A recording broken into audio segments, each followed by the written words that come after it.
you can count on us. This is 7 News Good Morning Fort Sill. Good morning and welcome to this Wednesday edition of Good Morning Fort Sill. So we got lots of info today, but let's kick it over to Ulysses on the weather wall to see how the PT forecast is looking today. Ulysses? Hey guys, and when it comes to that forecast, actually even a bit cooler than what we had yesterday morning. Look at that, 57 degrees out there. So feeling mighty nice out there. Calm winds, 4 degrees cooler from this time yesterday. Sunset today will be at 6:59, sunrise at 7:39 in the morning. Looking at those temperatures, we're pretty much going to hover right around that 60-degree mark here as we go through the next few hours before they start climbing once again. And it's going to be another warm one with high pressure in control. Expect lots of sunshine, but right now we're just enjoying a stargazer's delight. The moon actually rose around 2 in the morning this morning. So our Comanche Red River Hotel Casino Tower cam in Duval. So really not much happening here. Like I mentioned before, though, really just tranquil out there. Temperatures in the lower 60s across the region. Altitude is 64, 63 in Duncan and Oklahoma City, 62 in Frederick. And as we go throughout today, like I mentioned previously, we're going to warm things up into the mid to upper 80s. Just if you plan to be outside for a good amount of time, just wear sunscreen, but a great day to wear the sunglasses. Winds out of the southeast at around 5 to 10 miles an hour.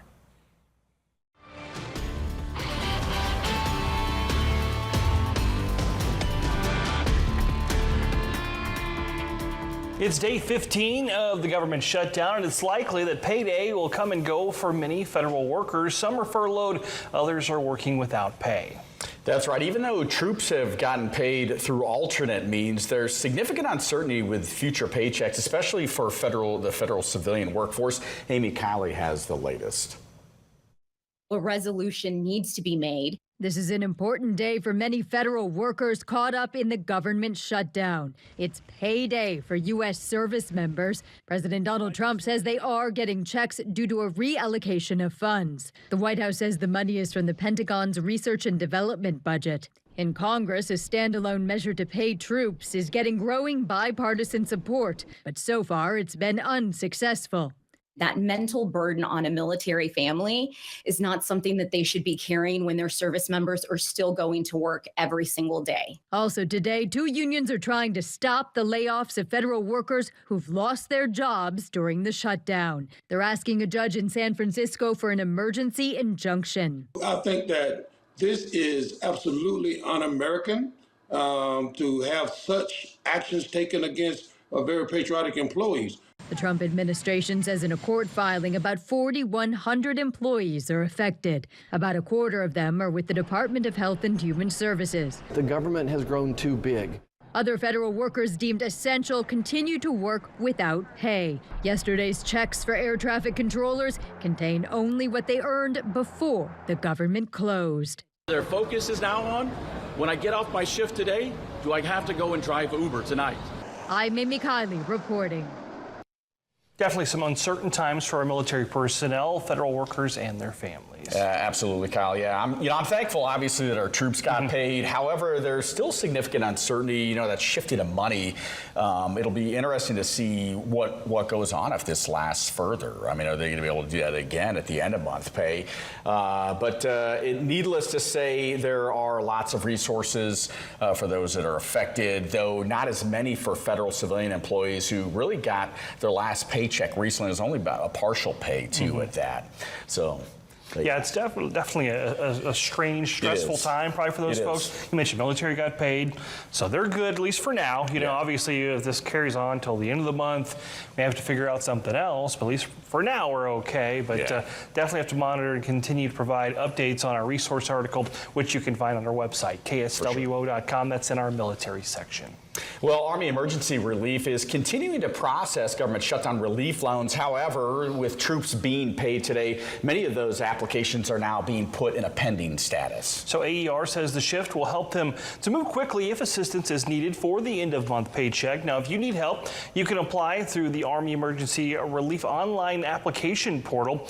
If you've already applied for the mid-month loan, you don't have to apply again. Your application will remain in the queue. It will be processed for end-of-month if needed. If full pay is issued at end of month, pending applications will be canceled and no funds will be dispersed. For more information, you can contact Army Community Service on Fort Sill at the number on your screen. And as the shutdown drags on, it's also affecting many communities like ours as federal workers scramble to figure out how to pay their bills.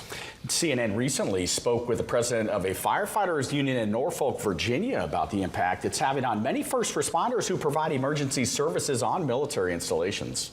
You call 911, you want somebody showing up at their best, right? You want somebody that's completely focused on you. You want them at their best. You don't want them having to worry about, oh, well, my mortgage is 3 days late and I don't know when my back pay's coming. We're all in this together. We're all here doing the job, coming to work every day. But again, it's tough.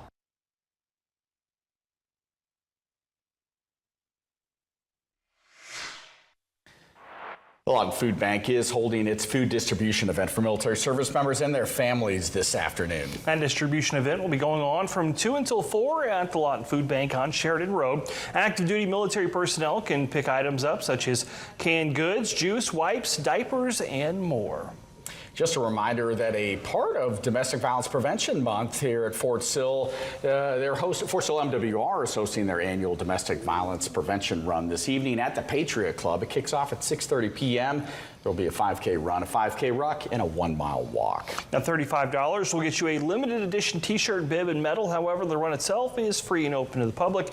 You can register online at sill.armymwr.com. They also have on-site registration.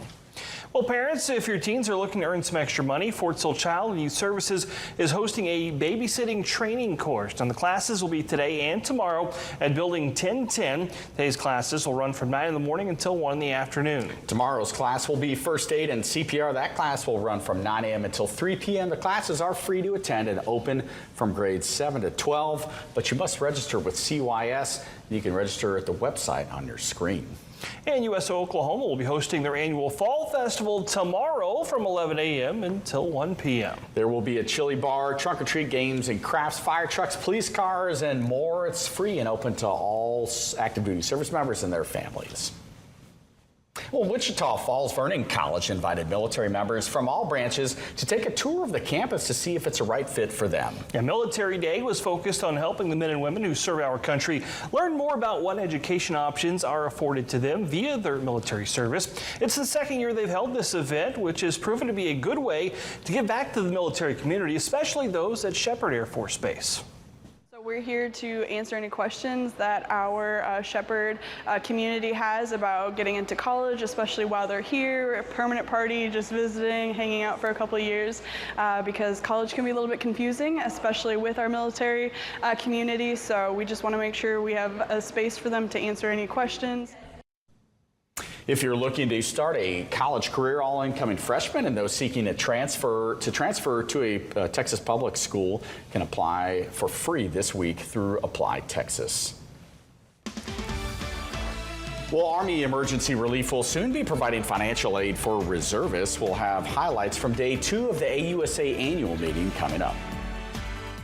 In a deadly hit and run from 2023 has been sentenced. 7 News is working for you. There's another shakeup in the Lawton City Council as another member announces their resignation. Your first alert for what's next. That triple-digit heat that you saw in those 2 towns, that'll be throughout most of our areas we head into next week. Uncovering breaking stories that impact Texoma. The Lawton Firefighters Association is raising awareness about critical staffing issues. 7 News, working for you every night at 10.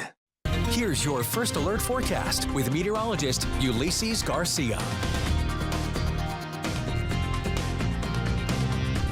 Welcome back, everyone. High pressure in control. Not even a cloud in the sky across our area. You can see a lot of those clouds kind of over New Mexico, just there on the edge of the screen, and they kind of just make their way above the screen over into parts of Kansas. So pretty much just around us. But for us here, though, beautiful out there on our Jackson County Memorial Hospital Tower, Camden Altus. It's going to set up for a beautiful sunrise here later on this morning.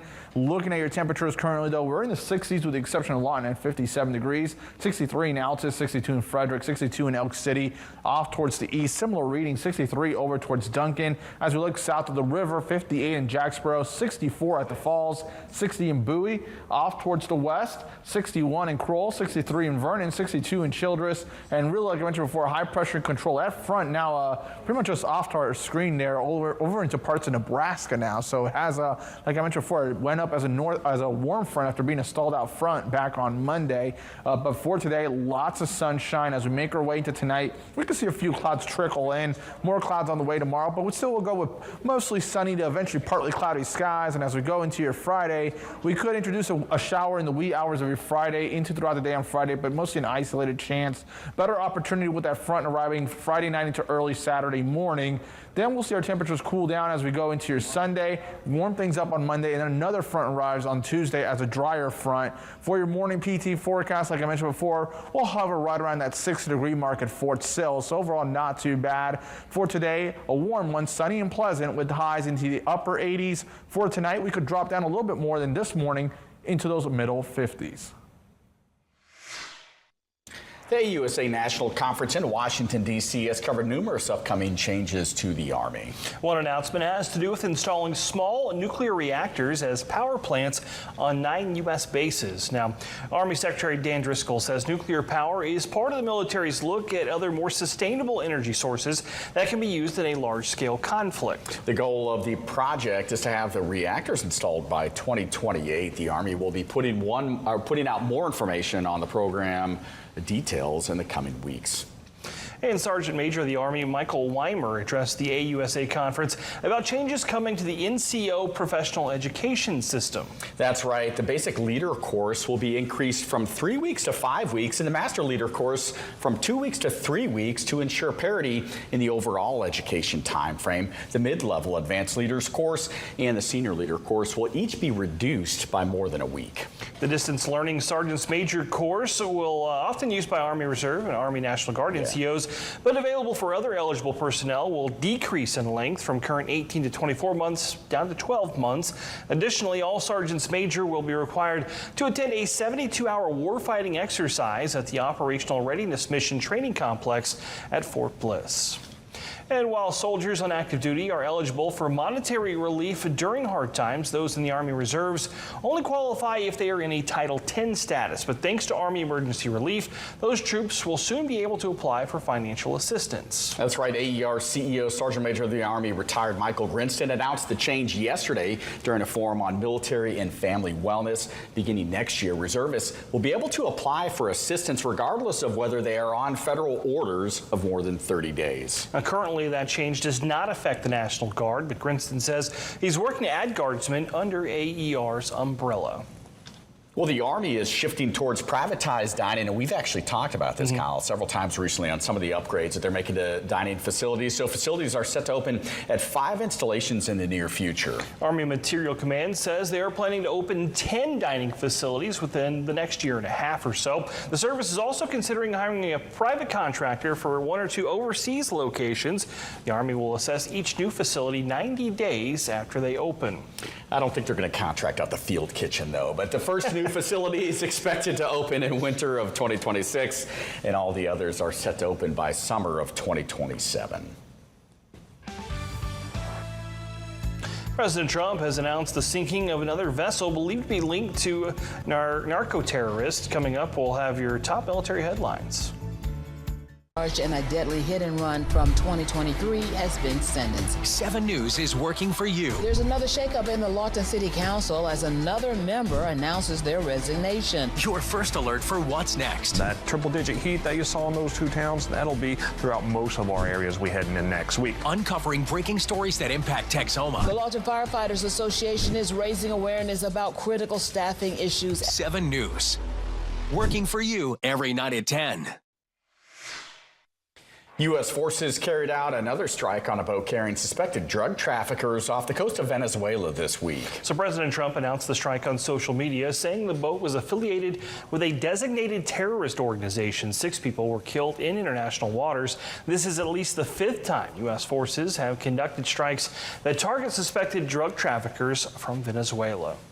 And it's been 3 weeks since troops were deployed to Memphis, Tennessee, in an effort to reduce crime in the city. And local leaders say they've achieved a lot during the initial operations. Governor Bill Lee says the Memphis Safe Task Force is having a direct impact on violent crime in the community. One of the major wins for the initiative is the rescue of over 40 children and runaways from sex trafficking.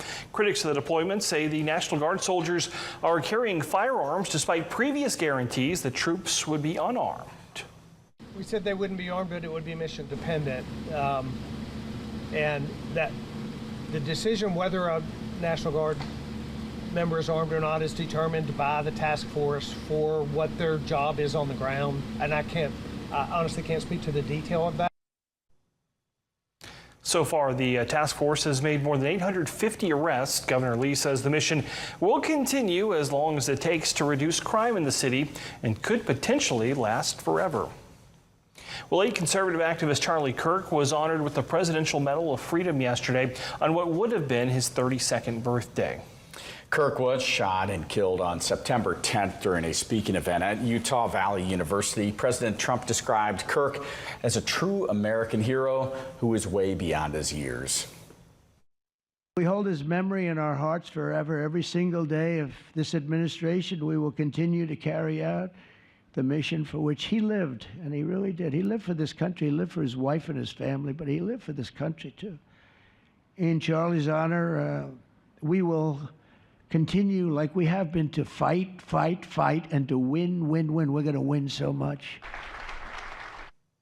The Pentagon is telling beat reporters who did not sign their new policies on reporting DoD news to surrender their passes by the end of business today. Several organizations have rejected a War Department's policy that would restrict reporters to only report on information approved through government channels, even if it's unclassified. Editors and reporters with those organizations say they'll continue to cover U.S. military operations and the U.S. military thoroughly, with or without press credentials. Well, Troy University in Alabama is taking action to guarantee military members can continue their education uninterrupted by offering a tuition assistance scholarship to qualified service members. All branches of the military have canceled all previously authorized military tuition assistance for term 2 in 2025. Active duty service members who have applied for tuition assistance will now receive a scholarship equal to the amount normally paid through MTA. Additionally, military students will continue to benefit from the Troy Military and Family Scholarship, which guarantees that service members using TA will not have to pay tuition out of pocket by lowering tuition to the DoD approved rate of $250 per credit hour. Troy has a decades-long history of being a military-friendly school, and this is one of the ways that we are actually putting action behind that to support our students and actually show that we are committed to their success. Female veterans in Michigan are protesting after their annual conference was canceled days before the event due to state budget cuts. More than $200,000 is being cut from the Michigan Veterans Coalition Service Officer Program. But that's not all. Also on the chopping block is the $1.7 million administrative funding line and a veteran homelessness grant for nearly $2.5 million. Given too much. People sacrifice their time, they're away from their families, they're pieces of themselves, all of that. We have given too much, and our lawmakers need to understand that. You cut money from somewhere else. Don't take money from veterans. There are veterans in need that aren't going to be able to get services that they need. And for some of us, that's the difference between sleeping outside or having a bed to sleep in the next day. A hiker in Georgia stumbled across an unusual find, the tombstone of a World War II veteran. Jason Dennis has more on the story of the fallen soldier whose marker was miles away from his final resting place. We just saw something irregular, not natural, and walked into the woods. It's about 10 yards off of Highway 80 or so. And when we walked in, I looked at the headstone and it said Private First Class Malcolm Crawford Jr. And I was like, oh, this is a military headstone. Drew Roberts sifted through 80-year-old records to find an answer on why this headstone was buried in coastal Georgia and what it was doing so far away from his grave. What I really found interesting was the fact that he's in Savannah and nobody knows that his headstone's here. And at the end of the day, I believe that this headstone needs to be where it needs to be. World War II vet Malcolm Crawford Jr. was just 22 when he died in a plane crash in 1944. The cemetery where he's buried explained they already have his headstone, so couldn't move the other. So somebody had paid for this, wanted it nice and neat and clean, and they just never paid for it. And so instead of bringing it to his gravesite, they left it here right on the side of the road, about 10 yards away from Highway 80, where millions and millions of people have traveled over 81 years or so, and just nobody's ever known about that. Roberts also discovered other headstones nearby, one of which turned out to be the war vet's mother. No way. For Military Matters, I'm Jason Dennis. Here's your first alert forecast with meteorologist Ulysses Garcia. Clear skies right now. This is our Chickasha Chamber of Commerce tower cam. Overall, though, a really quiet start to the day across the region. It's going to be perfect out there. Really no issues whatsoever. Looking at our temperatures currently, though, we're into the 50s in line, but everybody else is into the 60s with the exception of Jacksboro. Also at 58, 60 in Bowie, 63 in Duncan, also in Altus, 63 in Vernon, 61 in Paducah, 62 over towards Childress, and really high pressure just dominating across Texoma. Especially with that warm front that has pushed off towards the north. Notice how all that activity has veered off well off into parts of the Midwest. Now for us here, though, really not much happening here. We're really just going to enjoy a tranquil pattern throughout today. Lots of sunshine. A few clouds trickle in tonight, and we'll even deal with some clouds tomorrow. But even tomorrow, we'll still keep it mostly sunny to partly cloudy. As we make our way into your early Friday, we could introduce a shower, and can't rule it out throughout the rest of your Friday. But really better opportunities for rain will be more so Friday night. Could even include a thunderstorm as we make our way into your Friday night. By the time we go into your Saturday, we'll see conditions improving during the morning hours. Your Fort Sill PT forecast, overall temperatures hovering right around 60, clear skies, 86 degrees for today. And as we progress through the next 7 days, we're going to keep it above average, but we will see some temperature swings starting this weekend into early next week as they go back and forth from the upper 80s to right around 80. All right, I've been teased a couple of times last couple of weeks with 70 popping up on there. We still haven't gotten there, so crossing my fingers that it happens this time. Yeah, I'm hoping we get at least 70s at least with sunshine, not just cloudy weather. Well, thanks for watching. Good morning, Fort Sill.